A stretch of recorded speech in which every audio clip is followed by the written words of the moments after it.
நம்ம ட்ரேடிங்ல நிறைய ப்ராப்ளம்ஸ் இருக்கு. அந்த ட்ரேடிங்ல ப்ராப்ளமா இல்ல நம்ம கிட்ட ப்ராப்ளமா பார்த்தீங்கன்னா நம்ம கிட்ட தான் ப்ராப்ளம். ஸோ அந்த ப்ராப்ளம நான் எக்ஸ்பிளைன் பண்றேன். ஒரு குறிப்பிட்ட ஒரு 2, 3 ப்ராப்ளம்ஸ நான் எடுத்துட்டு வந்திருக்கேன் இந்த வீடியோல. அந்த ப்ராப்ளம்ஸ நான் எக்ஸ்பிளைன் பண்ணிட்டு, ஏன் அந்த ப்ராப்ளம் வருது அப்படின்னு நான் சொல்லிட்டு இந்த வீடியோவ முடிச்சுக்கிறேன். சரி வாங்க சீக்கிரமா வீடியோ வரும். ஸோ ஃபர்ஸ்ட் ப்ராப்ளம் பார்த்தீங்கன்னா, unwillingness to create the rules. ஏன் ட்ரேடிங்ல நம்மளுக்கு ரூல்ஸ் கிரியேட் பண்ண பிடிக்காதுன்னா, நம்மளோட பேரண்ட்ஸ், நம்மளோட டீச்சர்ஸ் எல்லாருமே அவங்க தான் காரணம். ஏன்னு பார்த்தீங்கன்னா, சின்ன வயசுல இருந்து ஆர் சைல்ட்ஹுட்ல இருந்து உங்களுக்கு நிறைய டினைல்ஸ் போடுவாங்க. நீ இத பண்ணக்கூடாது, அத பண்ணக்கூடாது, உனக்கு பண்ண தெரியுமா? உனக்கு வருமா? வராதா? இந்த மாரி டினைல்ஸ் பண்ணுவாங்க. அதே மாரி சின்ன வயசுல இருந்து ரூல்ஸ்ல வாழ்றது பிடிக்காது. இப்ப நீங்க ஸ்கூலுக்கு போனீங்கன்னா, லைன்ல தான் போகணுன்னுவாங்க. ஹேர் கட் பண்ணணுன்னுவாங்க. அண்டு இந்த மாரி ஸ்மார்ட் வாட்சஸ் போடக்கூடாது, ஸ்லிப்பர்ஸ் போடக்கூடாதுன்னு சொல்லுவாங்க. இந்த மாரி நெறைய ரூல்ஸ் போடுவாங்க. இந்த ரூல்ஸ் போடுறனால நம்மளோட ஃப்ரீடம் நம்ம இழக்கிறோங்க. இந்த ஃப்ரீடம் இழக்கிறனால நம்மளுக்கு பிடிச்சத பண்ண முடியாம போகுது. அதனால நம்மளுக்கு இந்த ரூல்ஸ பார்த்தா கொஞ்சம் பிடிக்காது.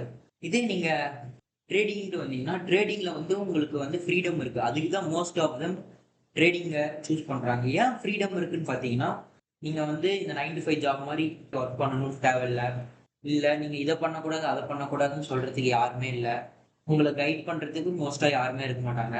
நீங்களே தான் ட்ரேட் எடுக்க போறீங்க. உங்களோட ரெஸ்பான்சிபிலிட்டி தான் எல்லாமே. ஸோ இதுல வந்து யாருமே உள்ள வர போறதில்ல. ஸோ இதுல வந்து டினையல்ஸும் இருக்காது. நீ இத பண்ணக்கூடாது, அத பண்ணக்கூடாதுன்னு. ஸோ இதனால நெறைய பேர் ட்ரேடிங் உள்ள வந்துருவாங்க ஃபர்ஸ்ட்டு ஃப்ரீடம்க்காக. இப்போ உள்ள வந்துட்டு ரூல்ஸ ஃபாலோ பண்ண மாட்டாங்க. இப்போ இந்த ரூல்ஸ ஃபாலோ பண்ணாதனால என்ன ஆகும்? ட்ரேட் எடுக்கிறது ஏன் எடுக்கிறதுன்னு தெரியாது. யூஸ் பண்ணுவாங்க கன்சிஸ்டன்ட்டா. இந்த மாரி போயிட்டே இருக்கும். அப்புறம் ஒரு கன்சிஸ்டன்ட்டா ஒரு சக்சஸ்ஃபுல் ட்ரேடரா நம்மளால ஆகவே முடியாது. ஸோ இதனால உங்களோட பாஸ்ட்ட மாத்திட்டு ட்ரேடிங் உள்ள வர சொல்றோமா? இல்ல. நீங்க கொஞ்சம் கொஞ்சம் கொஞ்சம் கொஞ்சமா அந்த ஆட்டிட்யூட் ஆர் பிலீஃப நீங்க வந்து சேஞ்ச் பண்ணிட்டு, புது ஆட்டிட்யூட்ஸ நீங்க எடுத்துட்டு வரணும். அப்பதான் வந்து எல்லாமே மாறும். இதுக்கான சொல்யூஷன் என்னன்னா, உங்கள நீங்களே அந்த சர்க்கம்ஸ்டன்ஸ்க்கு நீங்க போட்டுக்கணும். உங்களுக்கு நீங்களே ஒரு ரூல்ஸ் செட் பண்ணிக்கோங்க. அந்த ரூல்ஸ் செட் பண்றனால, உங்களுக்கு அந்த குவாலிட்டி வளரும். இப்ப செகண்ட் ப்ராப்ளம் வந்து என்னன்னு பார்த்தீங்கன்னா, failure to take the responsibility. ஏன் ரெஸ்பான்சிபிலிட்டி எடுக்க மாட்டேங்கிறாங்கன்னா, ரெஸ்பான்சிபிலிட்டி நம்ம எடுப்போங்க. ஆனா எந்த மாரி விஷயத்துக்கு? நம்ம எதிர்பார்த்தது நடந்துட்டா மட்டும் தான் நம்ம அந்த ரெஸ்பான்சிபிலிட்டி எடுப்போங்க. மத்தபடி இதுக்கு நம்மளுக்கு ஆப்போசிட்டா நடந்துச்சுன்னா ரெஸ்பான்சிபிலிட்டி எடுக்க மாட்டாங்க. மத்தவங்க மேல தான் பழி போட பார்ப்போங்க. இப்ப மொத்தம் 2 சினாரியோஸ் இருக்கு ரெஸ்பான்சிபிலிட்டிஸ் எடுக்கிறதுலே. ஃபர்ஸ்ட் சினாரியோல ஹஸ்பண்ட் அண்ட் ஒய்ஃப் 2 பேருமே ட்ரேட் பண்றாங்க. அவங்க ஹஸ்பண்ட் வந்து ஃப்ரெண்ட் கிட்ட இருந்து டிப் வாங்குவாரு. அந்த டிப்ப யூஸ் பண்ணி ட்ரேட் எடுப்பாரு. ஸோ இந்த ட்ரேட் எடுக்கிறனால ப்ராஃபிட் ஆனா அவர் வந்து நான் தான் வந்து ட்ரேட் எடுத்தேன். என்னால தான் வந்து ட்ரேட் வின் ஆச்சு அப்படின்னு ரெஸ்பான்சிபிலிட்டி அவர் மேல எடுத்துப்பாரு. இதே லூஸ் ஆச்சுன்னா அவங்க டிப்பு கொடுத்த ஃப்ரெண்டு மேல ரெஸ்பான்சிபிலிட்டி போடுவாரு. இல்லன்னா வந்து அவங்க ஒய்ஃப் மேல ரெஸ்பான்சிபிலிட்டி போடுவாங்க. ஏன்னா இவங்களால தான் லூஸ் பண்ணன்ட்டு அந்த மாதிரி ரெஸ்பான்சிபிலிட்டியை மாத்தி விடுவாங்க. இது ஒரு காசு. இன்னொன்னு வந்து ரேண்டமா ட்ரேட் எடுக்கிறது. இப்போ உங்களுக்கு வந்து நீங்க ஃப்ரீடம் தான் ட்ரேடிங்ல வந்து மெயின் திங்கு. அதை நம்ம வந்து மிஸ்யூஸ் பண்ணிக்கிறோங்க. ரேண்டமா ட்ரேட் எடுக்கிறோம்னா நீங்க எப்போ வேணாலும் போய் ட்ரேட் எடுக்கிறீங்க. ஃபார் எக்ஸாம்பிள் இப்போ நீங்க ஒரு சும்மா ஒரு பை அண்ட் எடுக்கிறீங்க. ஏன் எடுக்கிறீங்கன்னே உங்களுக்கு தெரியல. ஒரு ரூல்ஸ் எதுவுமே ஒன்று ஃபாலோ பண்ணாம உங்களுக்குன்னு ஒரு ஸ்ட்ராட்டஜி நீங்களே போய் ஒரு மொத்தமா ஒரு ட்ரேட் எடுங்க. இப்போ லாஸ் வந்தா மார்க்கெட் மேல பழிய போட்டுருவீங்க. ப்ராஃபிட் வந்தா நான் தானே எடுத்தேன் ட்ரேட், அதனால என்னால தான் ப்ராஃபிட் அப்படின்னு சொல்லிட்டு போயிருக்கு. இங்க நீங்க மார்க்கெட் மேல ரெஸ்பான்சிபிலிட்டி போடுறது வந்து ஒரு தப்பான விஷயம். ஏன்னா ட்ரேடிங்ன்றது ஒரு ஜீரோ சம் கேம்.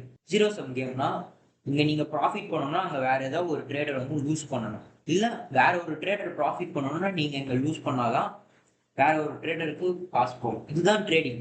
கடைசி வரையும் நீங்க வந்து ரெஸ்பான்சிபிலிட்டி நீங்க எடுக்கணும்னா கத்துக்க முடியாது எதுலையுமே. ரெஸ்பான்சிபிலிட்டி நீங்க எடுத்தீங்கன்னா ஏன் நீங்க அந்த ட்ரேடை லாஸ் பண்ணீங்க, என்ன ஒண்ணு பெட்டரா பண்ணிருக்கணும், அந்த மாதிரி உங்களுக்கு வந்து ஒரு ஐடியாஸ் கிடைக்கும். நீங்க லேர்ன் பண்ணுவீங்க. இதே நீங்க ரெஸ்பான்சிபிலிட்டியா வேற ஒருத்தர் மேல இல்ல வேற மார்க்கெட் மேல போட்டீங்கன்னா உங்களால வந்து கத்துக்க முடியாது. ட்ரேடிங்ல மட்டும் இல்ல எந்த ஒரு விஷயத்திலையும் நீங்க கத்துக்க முடியாது. ட்ரேடிங்ன்றது ஒரு ரேண்டம்னஸ் கேம். அந்த ரேண்டம்னஸ் தெரிஞ்சுதான் நீங்க மார்க்கெட் உள்ள வரீங்க. அப்ப நீங்க வரும்போது கண்டிப்பா நீங்க தான் ரெஸ்பான்சிபிலிட்டி எடுக்கிறதுக்கும் ரெடியா இருக்கணும். ஸோ இது ஒரு ப்ராப்ளம் ரெஸ்பான்சிபிலிட்டி.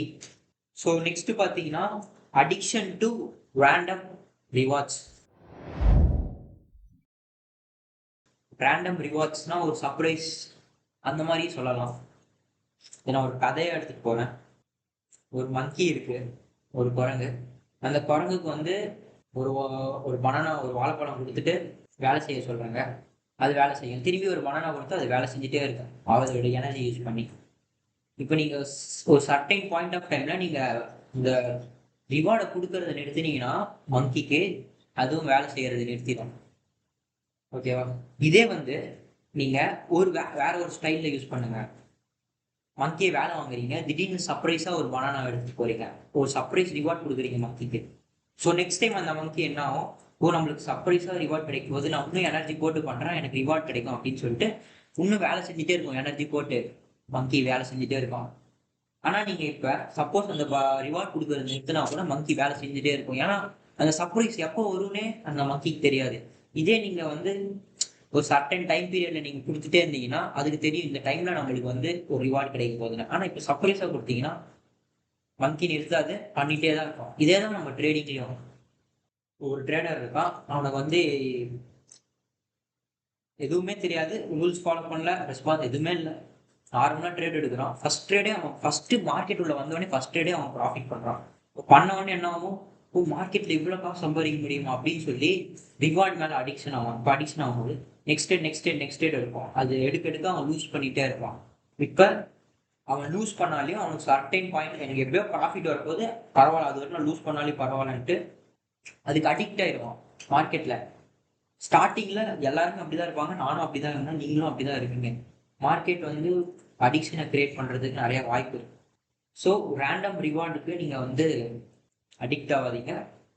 ஸோ அது அந்த ரேண்டம் ரிவார்டுக்கு நீங்க அடிக்ட் ஆகக்கூடாதுன்னா உங்களுக்கு தெரியணும் நீங்க எப்படி எப்படி ப்ராஃபிட் பண்ண போறீங்க, எவ்வளவு ப்ராஃபிட் பண்ண போறீங்க இந்த ட்ரேட்ல, எப்போ ப்ராஃபிட் பண்ண போறீங்க, இது எல்லாமே உங்களுக்கு தெரியணும். அப்பனா அது ஒரு ரேண்டம் ரிவார்டா இருக்காது, நான் பிளான் பண்ணி எடுத்த ட்ரேடு அப்படின்னு சொல்லி உங்களுக்கு ஒரு அவேர்னஸ் இருக்கும்.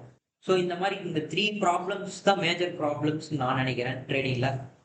வேற ஏதாவது ப்ராப்ளம் இருந்தால் நீங்க வந்து கமெண்ட் பண்ணுங்க, அந்த ப்ராப்ளமா நான் வந்து ஃபுல்லாக எக்ஸ்பிளைன் பண்றேன் ஏன் இந்த ப்ராப்ளம் வருதுன்னு.